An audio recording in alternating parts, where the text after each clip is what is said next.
अच्छा काम कर रहे हैं समाज के अंदर और लोग आपको चाहते हैं तो आपकी शख्सियत उसी से बनती है। ये मेरा घर है, ये मेरा परिवार है, ये मेरा इलाका है, मुझे उसमें इस डर किस बात का।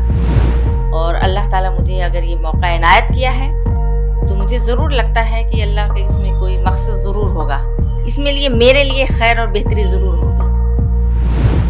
एसडीपीआई का नारा ही यही है, भूख से आज़ादी, खौफ से आज़ादी। यानी इस देश को हम भूख से और खौफ से मुक्त कराएंगे। औरत की जो ज़िंदगी होती है वो संघर्ष भरी होती है और इसी से मैंने सीखा है। और बहुत सारे लोग ऐसे हैं जो तलाक एकदम होने वाली थी और एकदम ऐसा लगता था कि वो बस नहीं रह सकते साथ में, लेकिन अल्हम्दुलिल्लाह आज 4-5 बच्चे के पेरेंट्स हैं और उनका घर बखूबी चल रहा है। तो ये अल्लाह की बहुत बड़ी नवाजिश थी। उसके बाद जो है मैं बखूबी पूरे तौर पर मुकम्मल तौर पर सोशल काम करना शुरू कर दिया। शाहीन कौसर की शख्सियत लोगों ने मिल करके यहाँ की जो जनता है मिल करके मेरे शख्सियत को बनाया। अपना किसी का कोई वजूद नहीं होता है। मैं ये समझती हूँ कि अगर आप अच्छा काम कर रहे हैं समाज के अंदर और लोग आपको चाहते हैं तो आपकी शख्सियत उसी से बनती है। आपका बिहेवियर, आपका अखलाक, आपका किरदार जो होता है वो आपकी शख्सियत है। मैं आपको एक महिला एक्टिविस्ट कहूँ या एसडीपीआई का नेता? पहले तो मैं सोशल एक्टिविस्ट ही थी। सोशल कॉज को मैंने बढ़ावा दिया, काम किया और उसके बाद एसडीपीआई में जब मैं आई और एसडीपीआई के साथ मिल कर के मैंने बरसों संघर्ष किया और आज अल्हम्दुलिल्लाह एसडीपीआई के एक बारसूख और एक इज़्ज़त दार तरीक़े से मुझे समझा गया और इज़्ज़त की रोशनी में मुझे आज वहाँ पर एक सम्मान्य पर्सन की तरह मुझे एक ज़िम्मेदारी के तहत स्टेट की वाइस प्रेसिडेंट की ज़िम्मेदारी मुझे दी गई है और मैं उस पे आज काम कर रही हूँ। और आप जो है अब मुझे एसडीपीआई का लीडर भी कह सकते हैं।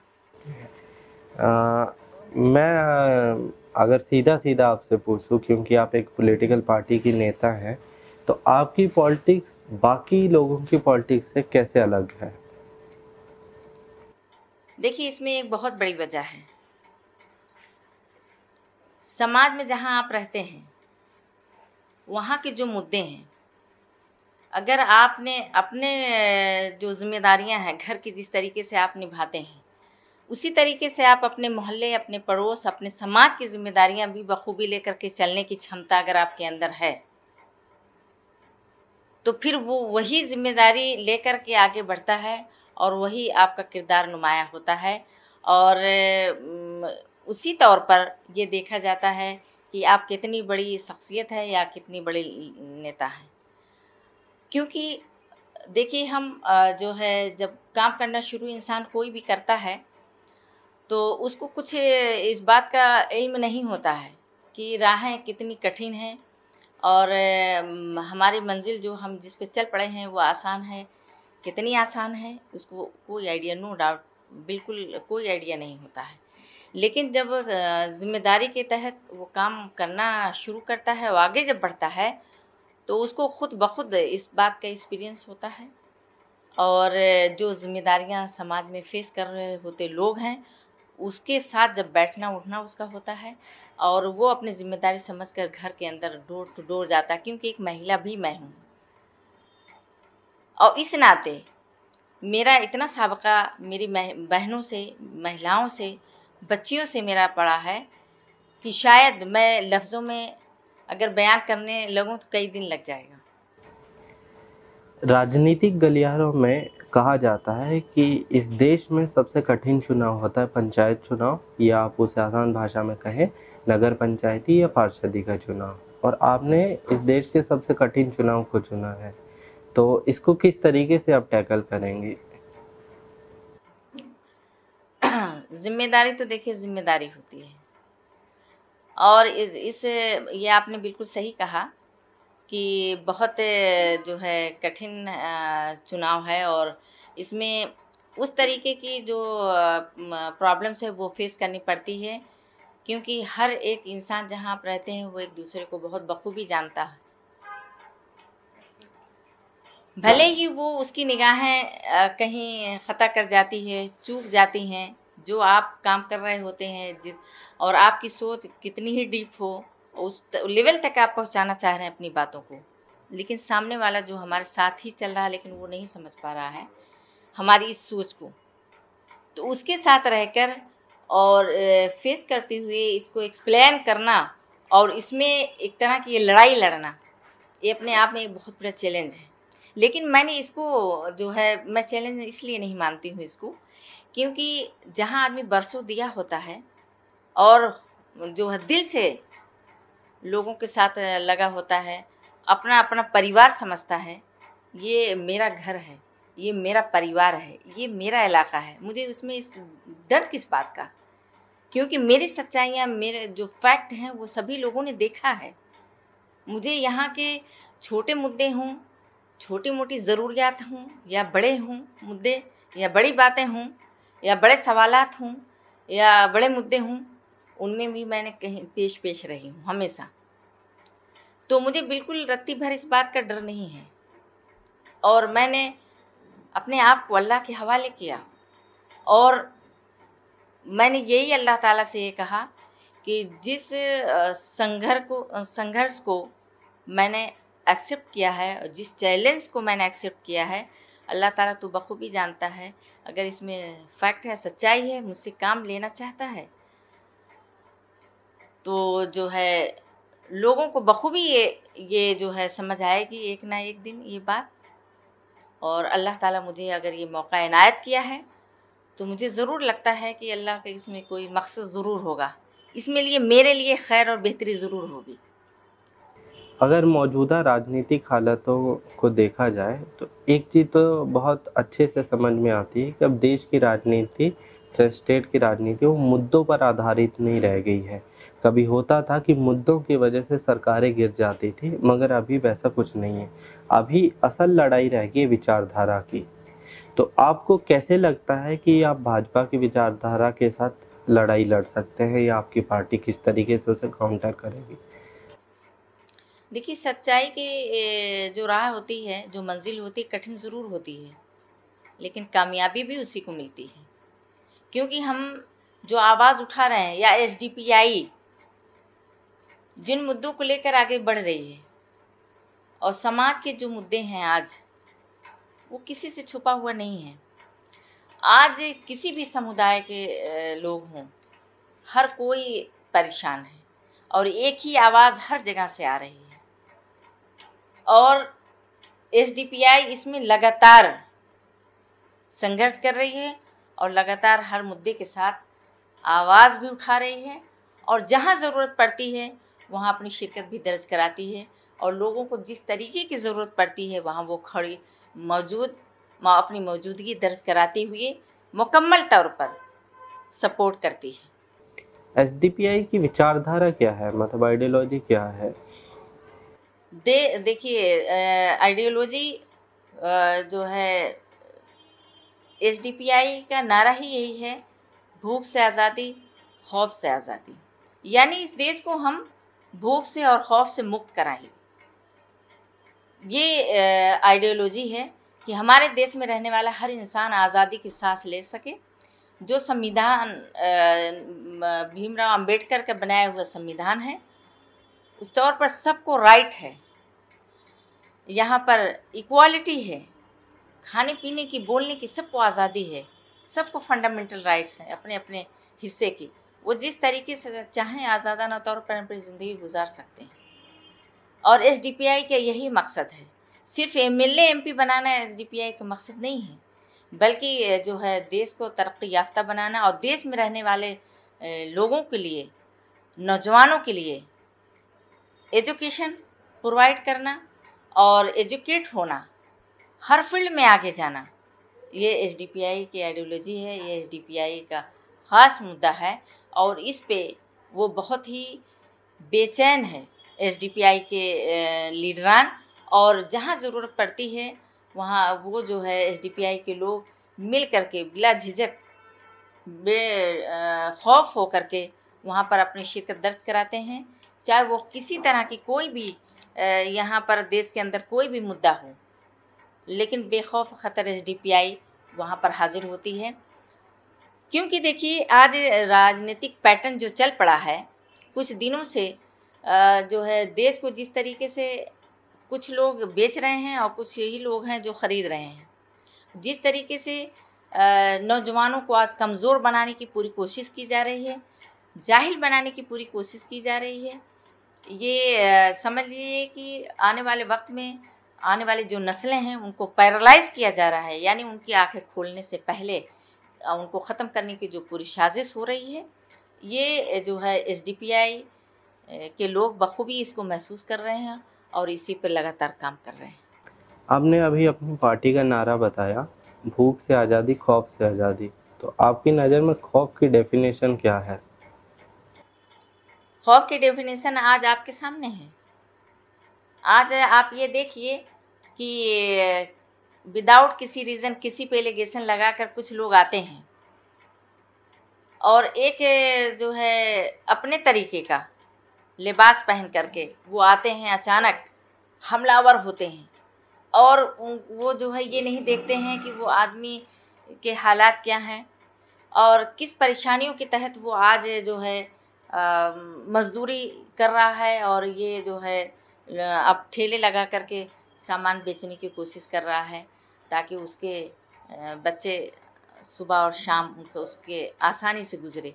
लेकिन आज जो है उसके लिए भी उनको रोका जा रहा है और हम कोई ऐसा दिन नहीं होता कि जो ये सुनने में नहीं आ रहा है कि लिंचिंग कर दी गई है या जो है किसी को हैरेस किया गया है और उनको इतना ज़्यादा जो है परेशान कर दिया गया है कि वो अपने प्लान करने पर मजबूर हैं। आज इस तरह की जो बातें वारदात हो रही हैं वो इसकी डेफिनेशन नहीं है तो क्या है, मुझे ज़रा बताइए ना। कि आज हर इंसान बेखौफ है। कुछ लोग हैं जो अंधभक्त हैं, उनको कह लीजिए या कुछ और उनका नाम दे दीजिए आप, या वो ये समझते हैं कि ये देश हमारा है, सिर्फ हमारा जो है हमारे ऊपर इसका नामज़द हमारे लिए हो गया है। हम इसमें रह कर इस देश में किसी तरह की कोई भी किसी के साथ अत्याचार करते हैं, जुल्म ज़्यादती करते हैं तो वो हमारा कोई हाथ पकड़ने वाला नहीं है और ना ही हमें कुछ कोई कह ही सकता है, क्योंकि हम आज़ाद हैं और हमारे ऊपर किसी का सपोर्ट है। उनको आज ये महसूस हो रहा है, इस तरह की हरकतें करने वाले लोग हर जगह आपको मिल जाएंगे। अच्छा, एक चीज़ और आपसे पूछनी थी। अक्सर ये इल्ज़ाम लगाया जाता है कि पीएफआई और एसडीपीआई चरमपंथी संगठन है, तो इसकी हकीकत क्या है?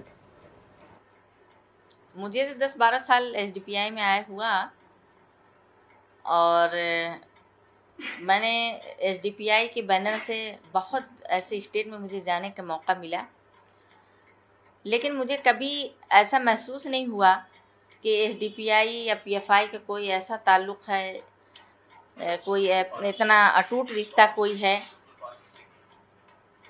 जो ये दर्शाता हो कि जो है कुछ ऐसी एक्टिविटीज़ पीएफआई या एसडीपीआई मिलकर कर रहे हैं जो देश के ऊपर या देश में रहने वाले लोगों के ऊपर ख़तरनाक हो सकता है या ख़तरा बन सकता है आने वाले वक्त में या मौजूदा वक्त में। ना तो एसडीपीआई ने कभी किसी प्रोग्राम या किसी मीटिंग, कभी किसी तरीके से पीएफआई के लोगों को मैंने एसडीपीआई में देखा, ना तो एसडीपीआई के लीडरान को पीएफआई में देखा। देखिए, पीएफआई एक सोशल ऑर्गेनाइजेशन है जिससे और बहुत सारी तंजीमें काम कर रही हैं, आज ज़मीन पर रिफाई काम को कर रहे हैं, मिली काम को कर रही हैं। इसी तरीके से मैं समझती हूँ कि पॉपुलर फ्रंट जो पीएफआई के नाम से जानी जाती है वो काम कर रही है। अच्छा, आप महिला नेता हैं, तो आखिरी सवाल है ये आप इसे संदेश समझ लीजिए कि देश की आधी आबादी महिलाओं के लिए आप क्या कहना चाहेंगे, उनके लिए क्या संदेश है आपकी तरफ से? औरत अगर ना हो तो मैं ये समझती हूँ, क्योंकि मैं औरत खुद हूँ, तो प्रैक्टिकल जो मेरी जिम्मेदारियाँ हैं,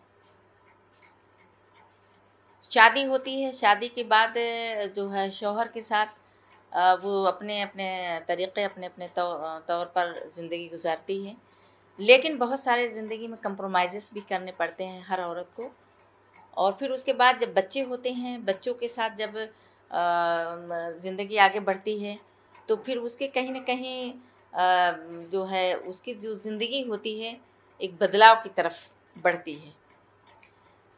एक तरफ तो सैक्रिफ़ाइस कहीं न कहीं हर लेडीज़ को करना पड़ता है, और ज़रूरी नहीं है कि वो जो है गलत तरीके से मारपीट या झगड़ा लड़ाई या ऐसी नहीं, चाहे वो कितनी खुशगवार ज़िंदगी हो, कहीं न कहीं वो सैक्रिफ़ाइस ही करना पड़ता है बहुत सारे मोड़ पर। और औरत की जो ज़िंदगी होती है वो संघर्ष भरी होती है, और इसी से मैंने सीखा है। मैंने अपने जो है घर माँ-बाप के साथ जब मैं रही बचपन में, जब मैंने देखा इस काम को करते हुए, और वहाँ भी सोशल मेरे पेरेंट्स जो थे, मेरे घर में लोग सोशल पॉलिटिकल भी हैं, तो वहाँ भी इन कामों को मैं बखूबी देखा करती थी। लेकिन जब मैंने यहाँ पर आई, तो अल्हम्दुलिल्लाह मैं ये कहूँगी कि मेरे जो हस्बैंड हैं बहुत कोऑपरेटिव, बहुत ही उन्होंने मेरा सपोर्ट किया मेरे नेचर को देखते हुए। और मुझे जब ये देखा कि ये हर काम में बहुत ही इंटरेस्टेड हैं और वो बढ़ चढ़ कर हिस्सेदारी रहती है और काम करना चाहती हैं, तो जब मैंने सोशल काम को करना शुरू किया तब भी मेरा सपोर्ट किया। जब बच्चे बहुत छोटे थे मेरे, यानी 2 साल 3 साल के बच्चे थे, और जो है उस वक्त से मैं इस काम को कर रही हूँ। और मेरा ख़्याल में कि मुझे शाहीन बाग रहते हुए जो 24-25 साल उससे भी समथिंग मुझे हो गया है यहाँ पर रहते हुए, तभी से जो है मैं इस काम को कर रही हूँ। और मुख्तलिफ़ तरीके से, आपको यकीन नहीं होगा कि जब मैं यहाँ पर काम की शुरुआत की, क्योंकि ये ऐसा इलाका था कि जब मैं आई तो सिर्फ टोटल 50 घर रहे होंगे यहाँ पर, और पूरा एकदम ओपन था, खुला था। यहाँ खेती बाड़ी होती, धान की खेतियाँ थी और सब्जियाँ उगाई जाती थी। जो है उसमें सब्जियाँ बच्चे खेतों में बहुत शौक़ था, हर वक्त आया जाया करते थे उसमें।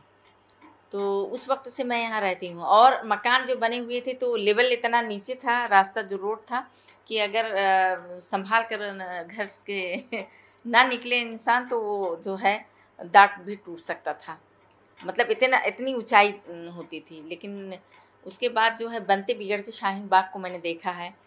और फिर उस वक्त जब मैंने देखा कि यहाँ की लैंग्वेज, क्योंकि वेस्टर्न यूपी की थोड़ा सा खड़ी भाषा होती है, तो मुझे बड़ा फील होता था कि मतलब इस तरीके से, मतलब कितनी बदतमीज़ी से बात लोग करते हैं।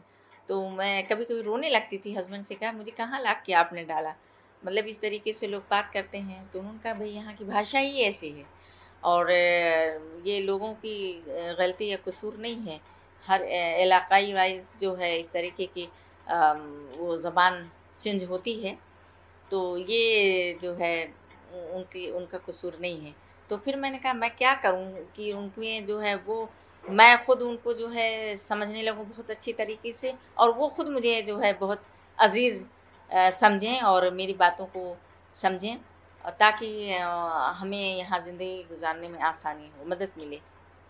तो मैंने दर्स कुरान करना शुरू किया, और उसमें देखते पहले शुरुआत तो छोटे बच्चों से मैंने किया, फिर उसके बाद देखते देखते यानी मॉर्निंग इवनिंग 2 शिफ्ट मैं करने लगी, और उसमें और लोग भी, बुज़ुर्ग नौजवान भी सब आने लगे, क्योंकि तफसीर के साथ मैं दर्स कुरान देती थी।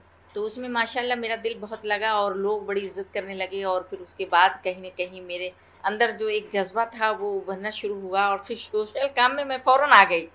उसके बाद ये हुआ कि कुछ लोग मुझे उसी वक्त से लीडर कहना शुरू कर दिए, क्योंकि कोई भी काम, घरेलू हिंसा हो या आपसे शौहर हस्बैंड वाइफ में कोई इस तरीके से बदमज़गी हो, कोई इस तरीके की परेशानी हो, फ़ौरन मैं पहुंचती थी। या मोहल्ले में कुछ झगड़ा लड़ाई किसी से हो रहा तो वहाँ फ़ौरन मैं पहुंच जाया करती थी। और माशाल्लाह अल्हम्दुलिल्लाह ये रहा कि मेरी बातों पे लोग बड़ी जल्दी से बिलीव भी करते थे और मानते भी थे, यानी उसमें मैं कामयाब रही। और बहुत सारे ऐसे हैं, मैं इस बात में मुझे बड़ी खुशी होती है बताते हुए कि बहुत सारे ऐसे घर हैं कि जो बसे बस गए सिर्फ मेरी वो उस जिम्मेदारी को निभाने की वजह से।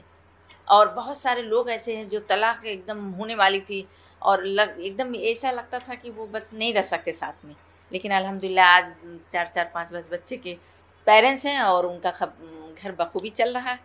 तो ये अल्लाह की बहुत बड़ी नवाजिश थी। उसके बाद जो है मैं बखूबी पूरे तौर पर मुकम्मल तौर पर सोशल काम करना शुरू कर दिया।